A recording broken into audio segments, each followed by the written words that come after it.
তোমাদের পরীক্ষার আর হাতে সময় আছে 1.5 মাস। এই 1.5 মাসে টেস্ট পেপার সলভ করার অনেকেরই হিড়িক লেগেছে। আসলে টেস্ট পেপার মানে কি, আমরা কি জানতাম বা কি বুঝতাম? টেস্ট পেপার মানে হলো বিভিন্ন স্কুলে যে টেস্ট পরীক্ষাগুলো হয় সেই পরীক্ষার প্রশ্নপত্র নিয়ে এক জায়গায় অ্যাসেম্বলড একটা প্রশ্ন বলি, তাই তো? আদৌ কোন স্কুলে টেস্ট পরীক্ষা হয়েছে? তাহলে টেস্ট পেপার কথাটা একটা স্ক্যাম হলো না?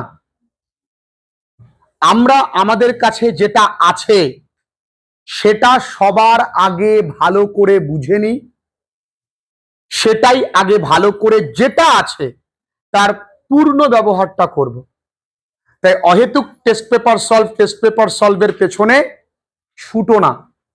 টেস্ট পেপার ইটসেলফ আ স্ক্যাম। টেস্ট পেপার মানে ওর ভেতরে কতগুলো মডেল কোশ্চেন সেট আছে।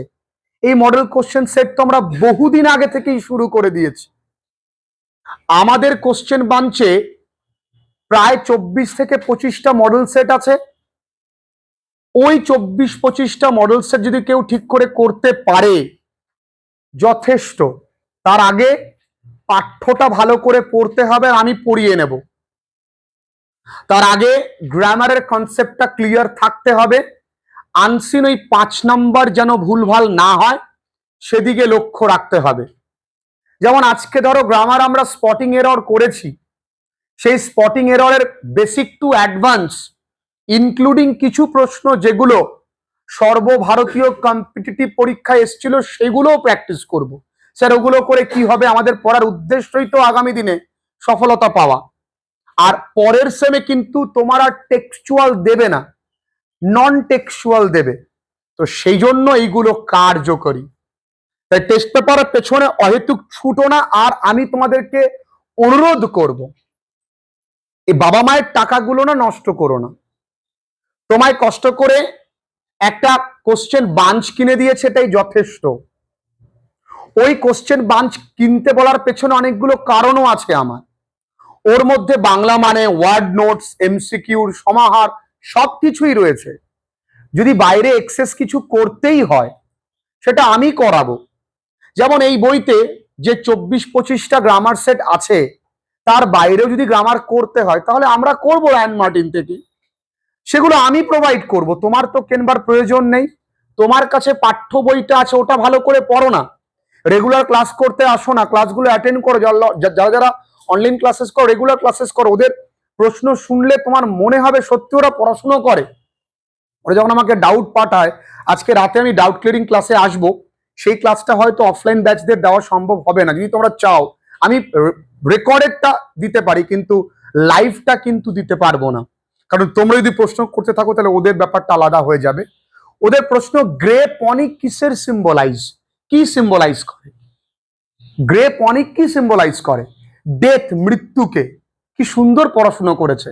আচ্ছা স্যার, উত্তরে আপনি বলেছেন পরিবারের সদস্য 9 জন, কিন্তু আমার স্যার মনে হচ্ছে 10 জন, কারণ ওদের ফাদার ইন লও তো আছে, অর্থাৎ শ্বশুর। একদমই তাই, সঠিক উত্তর 10 জনই হবে। ওরা আরো প্রশ্ন করে, আমি প্রশ্নগুলো লিখে রেখেছি, যে যে কলেজ টার্ম ফিনিশ হয়ে যাবার পর স্যার প্রথম কোন ব্যক্তিকে ওই মেয়েটি সম্পর্কে তিনি জিজ্ঞাসা করেছিলেন? কে বলতো? ওল্ড স্টেশন মাস্টার, যিনি পুরনো ছিলেন, অর্থাৎ যিনি ফরমার। ওর অপশন ছিল ফরমার স্টেশন মাস্টার। আবার দেখো সেকেন্ড টাইম যখন দিদিমার বাড়ি থেকে ফিরে আসছেন, ওই ওল্ড স্টেশন মাস্টার চলে গেছে, তখন তিনি কাকে প্রশ্ন করেছিলেন? চালাকে। এই যে ছোট ছোট জায়গাগুলো তুমি পাঠ্যটা না পড়লে হবে না বাবু। আমি তাই জন্যই বলি যে টেস্ট পেপার কথাটা একটা স্ক্যাম। এই সেমিস্টার প্রসেসে অহেতুক বই কেনায় বাবা মায়ের পয়সা নষ্ট না করে তুমি কত স্বল্প মূল্যে এফেক্টিভলি পড়তে পারছো, দ্যাট ম্যাটারস আ লট। অনেকের তোমার অনেক সুযোগ সুবিধে আছে, আবার অনেকের স্বল্প সুবিধের মধ্যে অসাধারণ কাজ করে। তাই সাধারণের থেকে অসাধারণ কাজ করাটাই তো ম্যাটার করে। সেটা করো, মন দিয়ে পড়ো, আর কোনো উপায় নেই। এই সেমে আগে পাঠ্যটা পড়ো, গ্রামার কনসেপ্ট ক্লিয়ার করো, আর ক্লাসগুলো করার কিচ্ছুটি লাগবে না। আমি তোমাদেরকে তৈরি করেই ছাড়বো, নিশ্চিন্তে থাকো।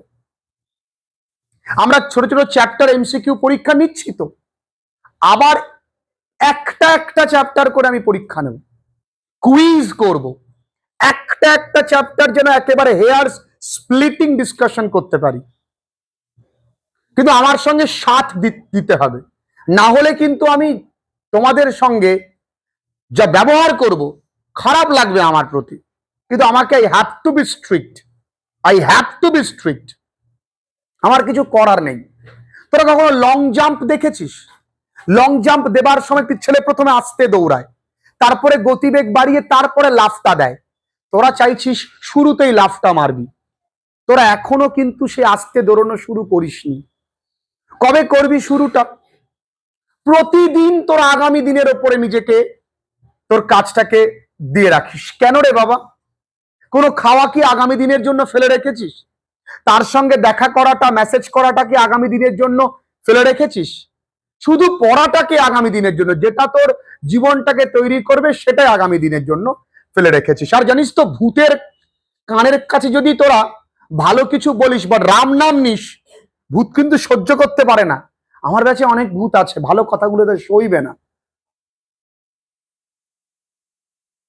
আমি আবারও বলি, সময় আছে, তৈরি হয়ে নাও এবং টেস্ট পেপার করে মাথা নষ্ট করো না। যা আছে ওইটা কমপ্লিট করো। ভালো রেজাল্ট সেই করে যে একটা বই বারংবার করে। অর্থাৎ আমি প্রথমে সলভ করলাম, প্রবলেমগুলোকে পিক আউট করলাম, পরে ওই প্রবলেমগুলোকে রিভিশন দিলাম। তাহলে যেটা আছে সেটা ভালো করে করো। এক গাদা বই পড়ার টেবিলে থাকলো, তুমি কিছুই করলে না, লাভ নেই।